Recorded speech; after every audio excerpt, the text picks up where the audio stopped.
So we're working with the Berber today, and we're gonna start with the seam. So we've cut our seam. I'll show you a little bit later how we did that. But we're gonna use this fast lock edge sealing adhesive. It is a latex base, and basically you're gonna run that along this edge here. We'll get Gary here to show you.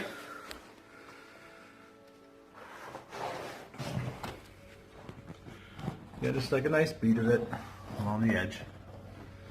I'm going to go down the whole thing all the way to the end for your seam.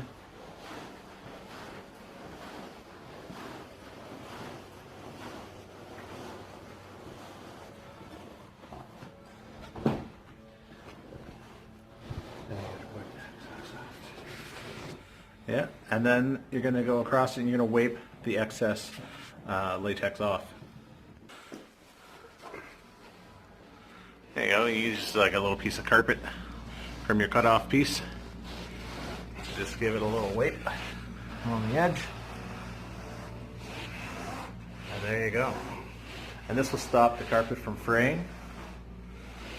If you have a carpet and you see a lot of fraying where the seam is, chances are they didn't use any of this. And that's not good. So you definitely want to use latex seam sealer.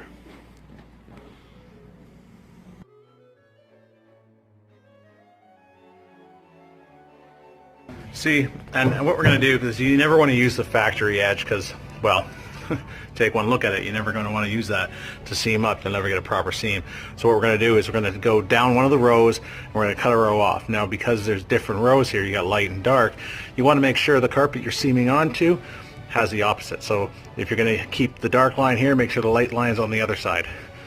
And we're going to use a row finder to find the row and a loop pile cutter to cut a row. There's a loop pile cutter. It's got your blades in there. And that will go nicely down the row. So you take your row finder, you find your row, and that takes you nicely down the row. And then this, basically this just pushes the row open. So you're not actually cutting through the fiber of the carpet, you're cutting through the backing of the carpet. And that way you don't get it fraying. So you get a nice smooth edge, unlike the factory edge.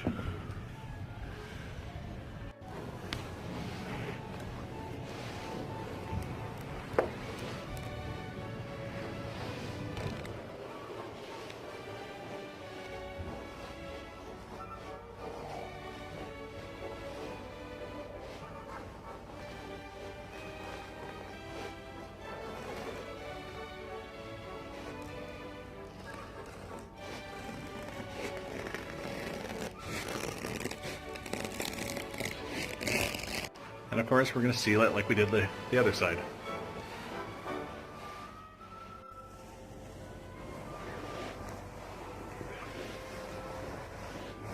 Now when it comes to seaming up the carpet, you're going to use your heat tape here, and basically it's got fibers and there's glue on here, and when we use our iron, which is right here, it's nice and hot. Not hot yet, so I can't pick it up.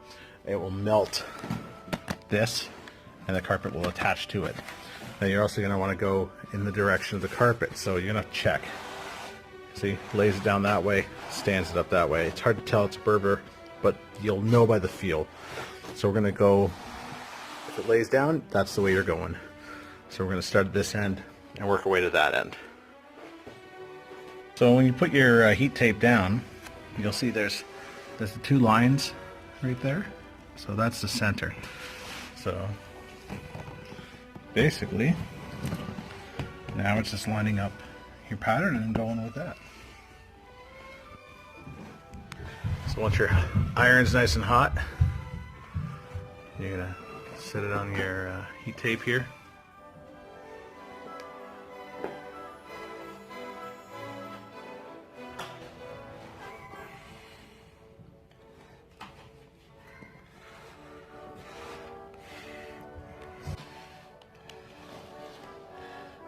There you go, you're going to move it ahead, about an iron length ahead, so that way it's melting the glue here while you're seaming it up over here, and you're going to push it down, so you want all the glue to adhere to the back of the carpet when you get in there, so it will not come apart.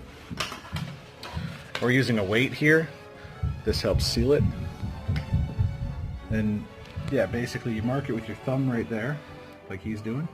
Move it up, there you go, you'll have a perfect distance.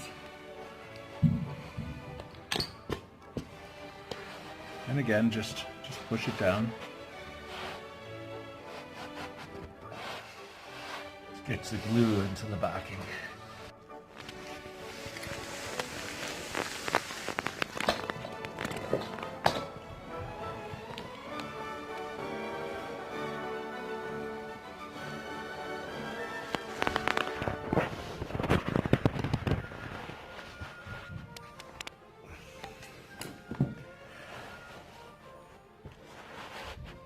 So now your seam's cooled, it's all done.